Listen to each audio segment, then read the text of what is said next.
Welcome to The Business Behind Your Business, the podcast where we delve into the financial strategies and insights that drive success for small and medium-sized business owners. I'm your host, Paul Sweeney, and in each episode we bring you expert guests who share practical advice, real-world experiences, and actionable tips to empower you on your business journey. Whether you're a seasoned entrepreneur or just starting out, get ready to uncover the secrets to success and gain valuable insights into the business behind your business.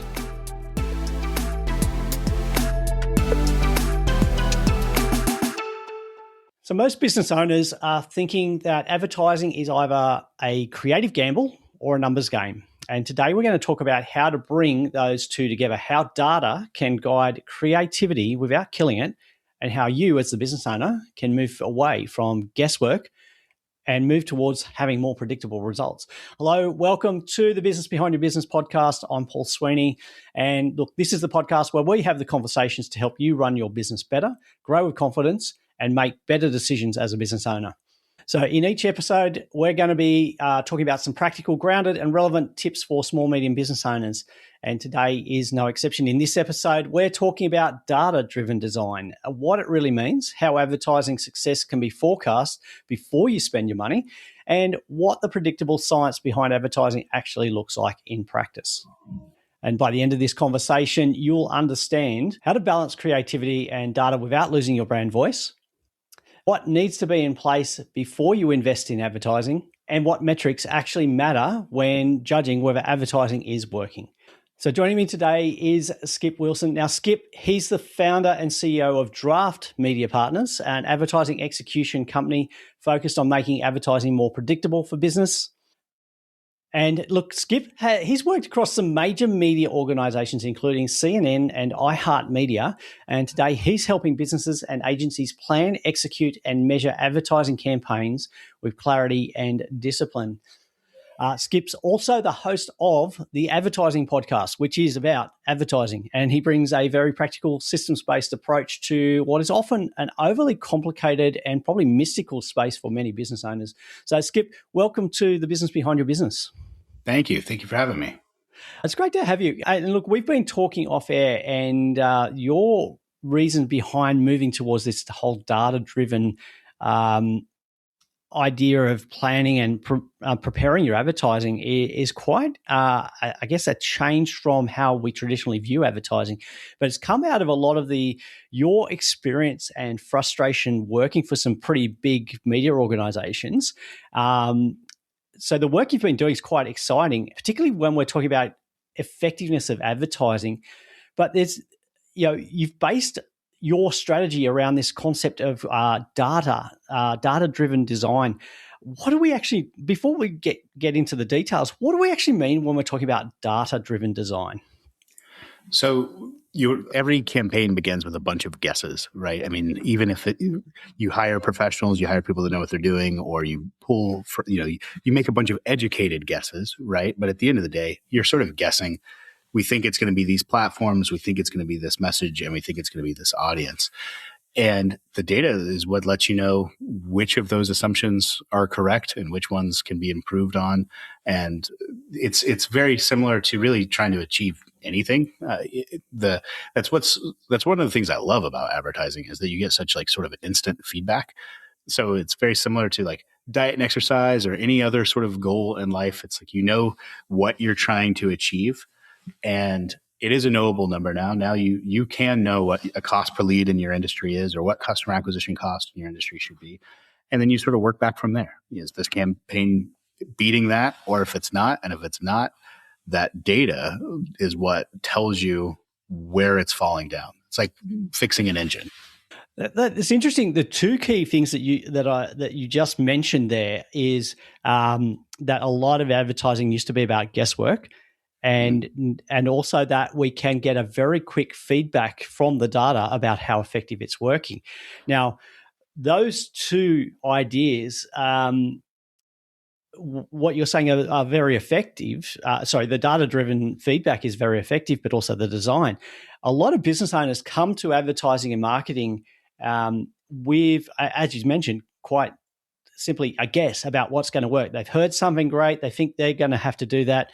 And then they implement it. They don't really get that feedback instantly and they keep pursuing with it, and then they end up walking away completely disappointed and worse off having spent their money on a concept which they just guessed about. So you're turning the tables on that completely. Absolutely. Yeah. All the time at business, you go to a conference and you hear about this other business in your industry doing this thing that's great. And then you think, okay, well, then I'll just replicate that myself, which is a reasonable thing to do. Like, you should do that, right? If you're hearing something's working for a similar business, you should try it. The difference is that all the time, advertising campaigns are thought of as like this sort of black box of it's either pass, fail, or working or not working, when it really should be thought of more as a system. You're taking, all it is reaching a specific audience with a specific message to try to get them to do something specific. And so you just look at each piece of that. Is it getting the people to stop what they're doing and come look at this thing? And then is that thing getting them to take that next step? And then is that next step actually converting? By breaking it down, you can actually see which piece is broken. Because if you're not getting the results that someone else did at a conference, one, that person may have had better timing than you. Those types of things happen.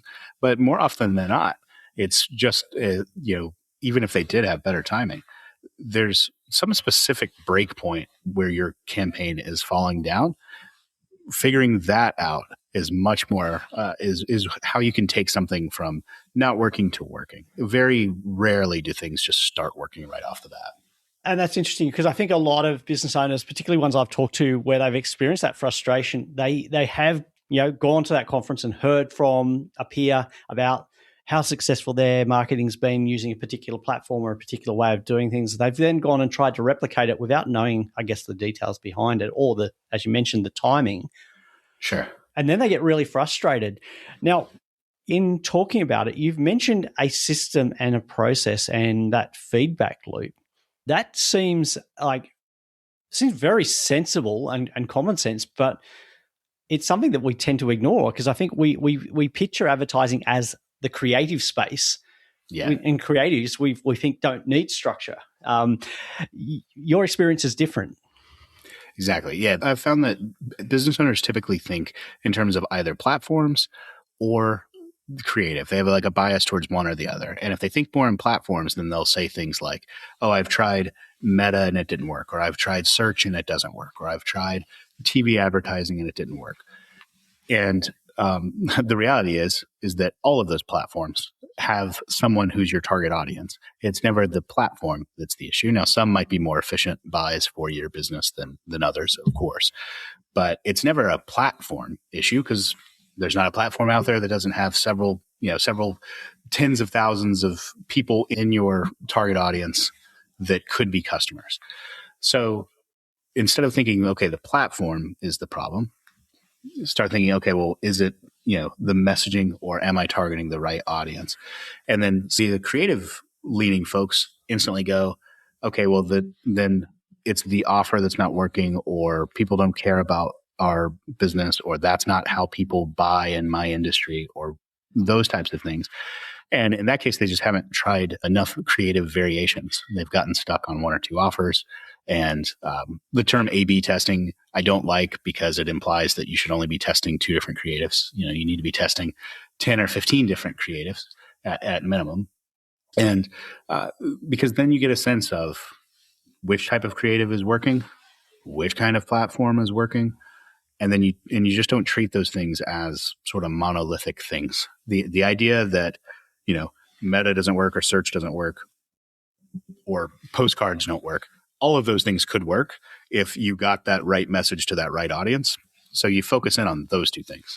So really, you're saying that the platform is not the problem and the creativity is not the problem. The problem, I think, is perhaps that we haven't got that feedback about why is this not working and what do we expect. So the data, analyzing the data and analyzing it quickly gives you feedback about what you need to tweak and change. And I think a lot of business owners would come to advertising thinking we create it once and then it's going to work and we just have to be patient.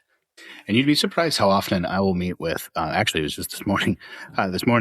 I was on a call with an accounting company, a B2B accounting company, and they mentioned that search didn't work. I looked up their search ads, and they were running it to their homepage, which is designed for more of an informational standard homepage. And that's a situation where they're saying search didn't work, and in reality, it's because that search campaign.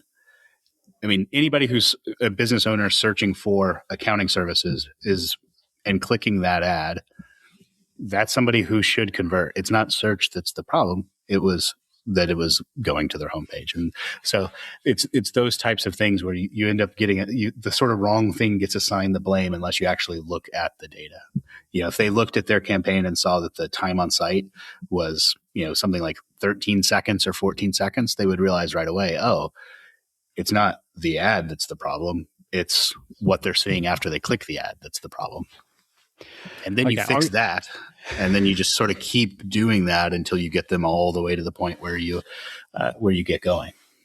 Yeah, I'm going to put my hand up and say guilty here. Being an accountant in the B2B space, we've actually been looking at some of this, some of the concepts that you've been talking about here, and just thinking, well, most of our traffic's going to the homepage, which is not actually telling them where about the specific reason they've gone there.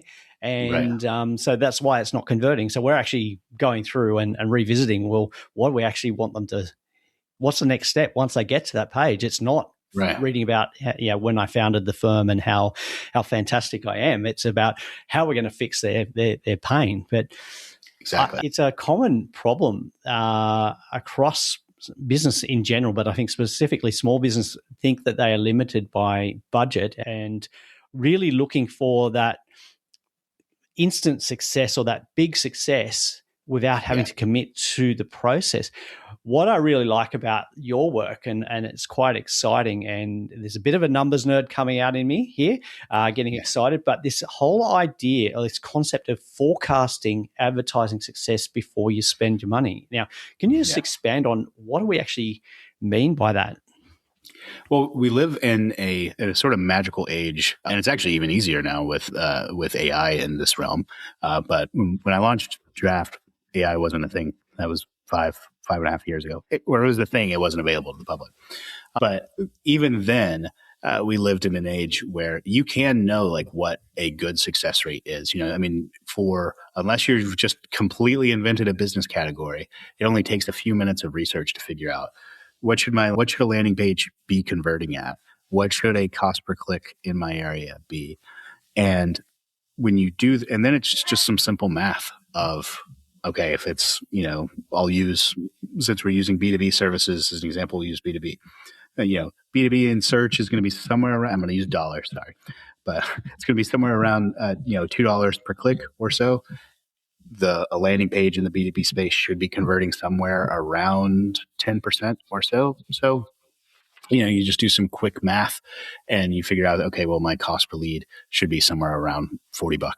I believe I did that math right. Something like that. And more or less. And so from there, you just take it and what's our lead to conversion rate? And you can sort of figure out from there. Let's say you close 1 out of 3. Okay, well, you've got a customer acquisition cost of $120. You can know that prior to hitting go, because that one lets you know, do I have enough budget? Because, if you've only got let's say $500 budget and you've got a $100 customer acquisition cost, it's likely not going to perform at average until a month or two into the campaign. So don't be frustrated if it's not performing that month one. If you've got a bigger budget, then 2 weeks in, it can start to perform at average if you've done if you've looked in there and tweaked things. But what's nice about it is that you get this nice scorecard going into something before you hit go, and then it becomes, okay, well, is my click is it costing me more per click than it should? If so, my ad isn't very good, or I'm targeting a wrong audience. Is my landing page not converting the way it is? Okay, well, if they're spending the time on site, then it's the right audience. It's the landing page that's not converting. And so you get this very sort of instant feedback of fixing it. And then it's I equate it to fixing an engine, or like, sometimes my printer, I've got the world's worst printer right here by my computer. Anytime I try to print, it almost always begins on a journey of me trying to figure out why isn't it printing. And, I can see, okay, well, the signal is getting from here to here. This thing's talking to this thing. It's very much the same thing in trying to troubleshoot an ad campaign once you break it down into pieces like that. I think there's a lot of missing steps there in how a business owner is actually typically evaluating success or failure of a campaign. You're thinking about, or you're talking about a number of very specific steps and review points in that process. Whereas a lot of times I'm hearing business owners say, I've spent $2,000, I got 3 leads, it didn't work. Right. Well, what did you do in that meantime? Correct. Because, obviously, when you're in that situation, it's like, that is true. That campaign objectively is not working. But instead of going, okay, well, then it's the platform, or it's whatever, we fall into what I call like nothing buttery. Oh, it's nothing but this, or it's nothing but that was the problem. And instead, you look at the stats, things like impressions, clicks, and those types of things. Marketers don't do a great job of connecting the dots, because anyone who's hired an ad agency has had the agency that's all super excited about one of those metrics. And as a business owner, let's say you're that business owner that paid $2,000 for 3 leads. You go, hey, I don't care about impressions and clicks. All I want is this thing. And you're right to say that. What I think marketers need to do a better job of is going past the click, because usually in that case, if they're excited about the numbers, it probably is the ad is reaching the right thing. But they need to carry it all the way through the customer acquisition. And then they can figure out, okay, well, where did this thing actually break down? And I will say that one of the most underutilized metrics, if I could pick one metric for every business owner to pay more attention to, it's time on site from the ads, because that gives you instant feedback. If you're getting a decent number of clicks and they're spending 30 seconds or more on your site, it's the right audience. They're not bouncing instantly like you, and they're also not robots. If they're spending 5 seconds or less, you've got a bunch of junk traffic. You go in there and make sure that you're blocking out, clickbait countries and things, and regionally targeting your ads. But 5 seconds or less, it's junk traffic. That's an easy fix. Somewhere in the 5 to 30 seconds, you probably have a really bad landing page. Something over 30 seconds, you've got a decent landing page, and you just need to tweak copy. And that's, I would say that's the least looked at metric, and I think it's one of the most important. Okay. You're giving us some absolute gold here, Skip. There's a couple of things there. You're talking about blocking certain locations where it's known traffic. That's going to be garbage. Looking at those time on site and that metric of under 5 seconds, it's generally not going to be the right person, or it's going to be junk. So how do we actually fix that? But I want to go back one step, and you're talking about measurements here. You're also talking about a very timely way of reviewing, because a lot of business owners, they're told by the marketing company they're engaging is, okay, it generally takes 3 to 6 months before we start seeing this being effective. My view is that 3 to 6 months is too late. You've missed so much opportunity. Yeah. In almost every category, you've then missed, because almost every industry is somewhat seasonal. And if you've missed 3 to 6 months, it's next year before you get your big swing again. And that's also too, that's one of my least favorite sayings, because the 3 to 6 month thing, that's usually not true unless the campaign's being actively tweaked. It is true that your first 2 weeks, you're just sort of getting feedback. That's true. That's you hope you made the best guesses going in. First 2 weeks run, you're trying to figure out, okay, what are the stats?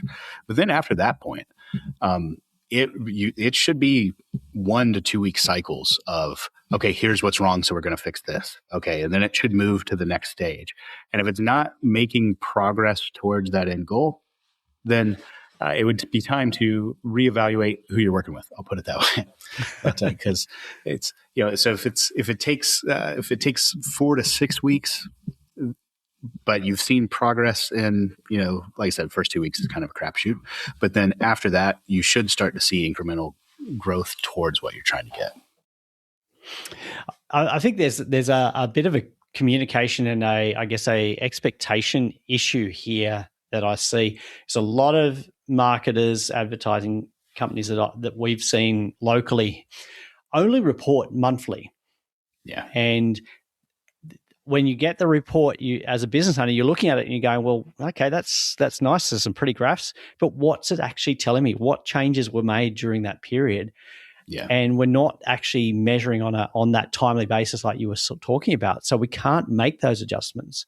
And often those monthly reports are coming 2 weeks or a month after the end of the month. So you've missed another month. Exactly. That would be one of my suggestions is when qualifying who to work with. Real-time reporting is something you should be able to, when it pops into your mind at 2 a.m. and you're laying in bed, you should be able to pull up a dashboard and see how are things going and get instant feedback. Obviously, if you're paying someone else to manage your stuff, you shouldn't have to be the one that lives on that report, but you should at least always have access to it. And you can see if you're not seeing jumps or changes in impression and clicks. In other words, if it looks like a fairly steady straight line, not much is being changed on your campaign. You should see dips. Nobody likes dips, but you should see dips and increases, and that is a surefire sign that there's actual work being done on your campaign. So we've been talking about the reporting side and how you can measure the effectiveness so that you can then make the changes. One of the better options here is designing your campaign before it launches so it doesn't fail. You've used a lot of data in here, and this is why we're talking about data-driven forecasting for advertising. How is that making a difference for business owners? So when I was starting out and I would meet with business owners and ask them who their customer is, you can guess what the answer almost always is. Like when I would say, who's your customer?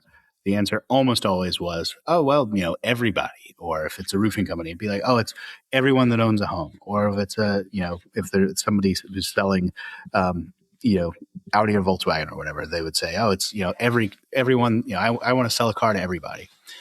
That is something that I think has definitely changed, thankfully, because I think people are smart enough to know not to say everybody, but they still sort of think everybody.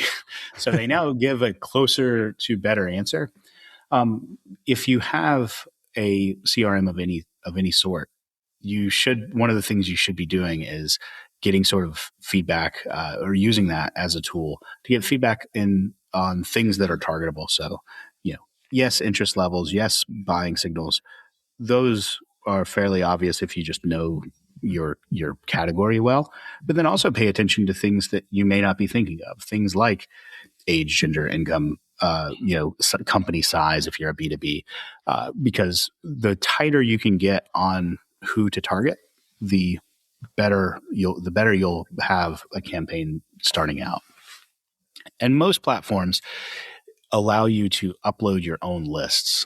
Definitely if you're working with a professional, they should have access to whatever platform you're running on to be able to take your customer data and upload it to create lookalikes from. But even if you're running your own ads, Google, Meta, the world, they allow you to upload your own list and create your own audience. And so you should be taking advantage of that.